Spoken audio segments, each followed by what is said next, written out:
आदिवासी विभागामध्ये शासकीय आश्रमशाळा ज्या आहे, त्या शाळेमध्ये जे शिक्षक आणि कर्मचारी काम करतात ते 2005 नंतर नियुक्त झाले. परंतु 2 फेब्रुवारी 2024चा असा शासन निर्णय आहे, की ज्यांची म्हणजे जाहिरात आणि अधिसूचना ही 2004 ची आहे किंवा 2005 पूर्वीची आहे. तर त्या शिक्षकांना 1982 ची जुनी पेन्शन योजना लागू होईल.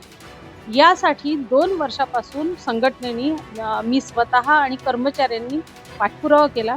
परंतु धक्कादायक माहिती अशी या ठिकाणी उपलब्ध झाली, की 2004 चे यांचे मूळ दस्तऐवज आहे, तेच गहाळ आहे. म्हणजे आज त्यांचे मूळ डॉक्युमेंट या डिपार्टमेंटमधून, या ऑफिसमधून गहाळ होणे ही खूप गंभीर बाब आहे. खरं तर ही डॉक्युमेंट कोणी गायब केले? याचा हेतू काय? आणि हे गायब करणारा कोण?